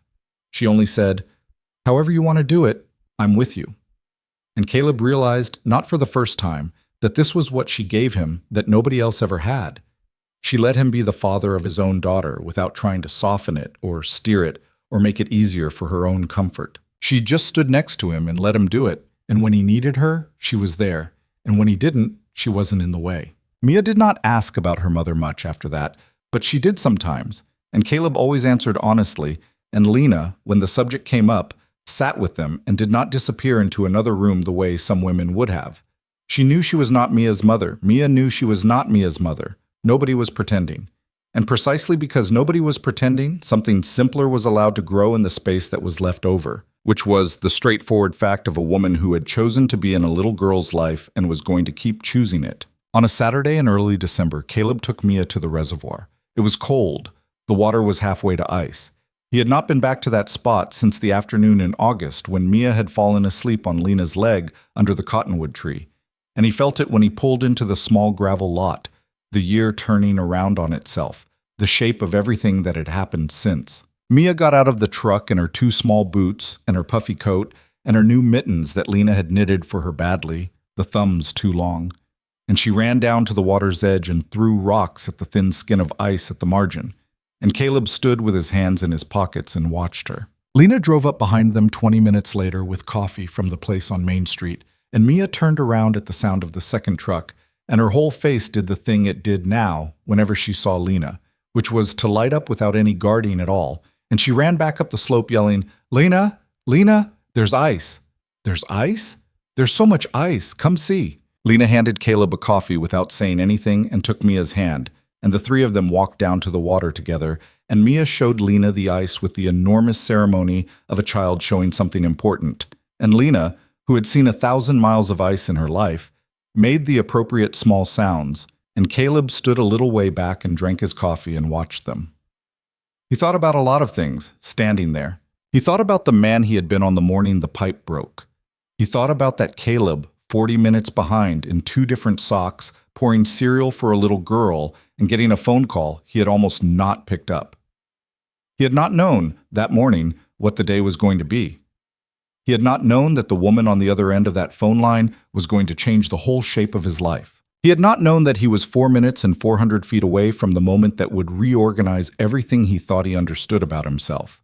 That Caleb had gotten up and gone to work because that was what he did, because there was no other way to do the day, and he had, by the simple act of answering the phone and walking down the street, stepped into a life he could not have imagined. He thought this was maybe the truest thing he had learned in his 32 years. The important things did not announce themselves. They came in on a Tuesday morning disguised as a leaking pipe. They came in on a Wednesday night disguised as a storm. They came in from people you were not looking for, in forms you had not prepared for, and they asked you to be a slightly better version of yourself than you believed you were capable of. And either you rose to meet them or you did not. And the rising was not about being strong or brave in any clean way. It was just about not running. That was the whole trick. That was the only secret he had figured out. You did not have to be the man who always knew what to do. You just had to be the man who did not turn around and walk away when the moment came. He had almost walked away. 6 days, that week in September, he had almost walked away. He thought about that too. He was not proud of it, and he was not going to pretend about it, but he was also not going to lie to himself that he had been a better man than he was. He had gotten scared, and he had gone quiet, and Lena had come to his kitchen with a casserole and told him to sit down, and she had not let him run. And the fact that a person you loved could stop you from ruining something because they loved you back. That was the whole of it, really. That was what he wanted his daughter to know about the world when she was old enough to know anything. That the good things in a life were very often things you had almost thrown away. And the people who mattered most were the ones who refused to let you. Lena was laughing at something Mia had said. The sun was very low, the light gone gold across the water, and Mia was standing with her mittens spread out in an imitation of some bird she had seen on the ice, and Lena was bent over with her hands on her knees, laughing, the real laugh, the one that he had spent months coaxing out of her in the beginning, and that now came easily, the way it came out of people who had decided to stop being careful about their own joy. He watched them, and he thought, this is my family. This is the thing. Whatever else happens, however long or short it turns out to be, this is the thing I have made, and I made it by not running when I was most afraid. They stayed until the sun went behind the ridge. Mia's cheeks were red. Lena's nose was red. Caleb's hands were numb around the coffee cup. They drove back into town in a short parade of 2 vehicles, Mia in Lena's truck because she had asked to ride with her, and Caleb followed behind them on the road up from the reservoir and watched Lena's taillights in the dusk. And he thought about the first time he had seen that SUV pull out of the hardware store parking lot, how alien it had looked to him, how he had thought she is not going to call, and she had called, and she had kept calling, and here they were. At the house on Juniper that night after Mia had eaten her grilled cheese and had her bath and been read to and tucked in, Caleb and Lena sat on the porch in the two chairs he had never before needed to own two of. The air was very cold. The sky over Ashbrook was enormous and close, the way it got out there in December, and there was no moon and the stars were the kind you could not really see in any city. Lena had a blanket over her legs. Caleb had his jacket zipped up to his throat. Their breath smoked in the air. "I was thinking something," she said. "About what?" "About Rupert. The dog with the birds." "The dog with the birds." He waited. "I've been thinking about what my grandmother said," Lena said, "about the trying, about how you don't tell something that's trying to stop trying. You just make a place for the trying to go." "Yes, I think about it a lot." "I know you do." She was quiet for a moment. She pulled the blanket a little higher. "I spent so long," she said, "trying to be the right version of myself. In Chicago, with Peter, at work. I tried very hard, and nobody ever made a place for the trying. It just went out into the air and came back cold. And I think I got to where I thought that was how it was, that I was going to keep trying and keep having it come back cold, and that was just life." "Yeah, and then I moved here. And the first morning I was actually in that house, I woke up and I couldn't figure out how to work the coffee maker. And I sat on the kitchen floor and I cried for about 10 minutes because I was 30 years old and I didn't know what I was doing with my life. And I thought, what have you done, Lena? What have you done?" "I didn't know that. I didn't tell you. Why are you telling me now?" "Because I want you to know that the day a wall broke in my bathroom was the day I stopped waking up alone in that thought. Even before we were anything. Even before I would have said so out loud. The trying found a place to go. It went to you. It went to your kid. And I didn't know, that first morning in the hardware store, that was what was happening. But that was what was happening. And I've been trying to figure out how to say that for 3 months. And I think what I want to say is just, thank you for being a place for it to go." Caleb looked at her. He did not say anything right away. "I don't know how to thank somebody for that," he said, finally. "You don't. You just keep doing it." "I can do that." "I know you can." He reached across the space between the chairs and took her hand. Her fingers were cold. He held them inside his own hand to warm them. The stars went on above Ashbrook. Somewhere down the block, Mr. Delacroix's dog barked once, at nothing, the way he always did, and was quiet. "Lena." "Yes, when I was standing on the porch that morning, when you opened the door, when I saw you the first time, up close. Yes. I thought, this is a woman I am never going to know. I thought that exactly. I thought, she's going to leave this town by Christmas, and I'm never going to know her. That was the thought I had on your porch. And now you're sitting on my porch in my blanket with your cold hands in mine, and my daughter is upstairs asleep with a book you gave her under her pillow, and I can't remember anymore what it was like to not know you. I know you can't remember a thing once you know it. I know that's not how memory works. But I can't remember it. That's how it's supposed to feel, I think. Yeah? Yeah." They sat there. The cold pressed in. Neither of them moved. "Do you want to come inside?" he said, eventually. "In a minute." "In a minute." They stayed out there a little longer. Not long. Long enough. Long enough for Caleb Mercer, who had lived 32 years mostly watching other people's lives happen through other people's windows, to sit on his own porch in a small western town with the woman he loved, and the sky doing whatever the sky did above them, and to understand, as clearly as he had ever understood anything, that his life had not been saved by a pipe breaking in August. His life had been saved by the choice, on his side and hers, not to look away from each other once they had accidentally seen each other plainly. He thought this was the lesson, if there was one. He thought, if he was ever going to tell Mia anything useful when she was older and came to him with her own heart broken or her own life up in the air, he would try to tell her this. You can spend your whole life protecting yourself from the kind of love that costs something. A lot of people do. Most people do. You will be safer that way, and you will be smaller that way. And at the end of it, you will have successfully avoided the thing that actually makes a person real. The hard part is letting somebody walk into your house and see the wall broken open and not running them out of it. The hard part is not running yourself when somebody does the same to you. The hard part is staying. The good things come from staying. He squeezed Lena's hand. She squeezed back. Inside, in a room at the top of the stairs, a 6-year-old rolled over in her sleep and her stuffed rabbit fell to the floor, and she did not wake. Outside on the porch, a handyman and a book editor sat together in the cold, and somewhere very far above Ashbrook, the sky kept doing what skies do, which is to hold everything and say nothing and leave the saying to the people underneath it. They went inside eventually. They locked the door. They turned out the lights.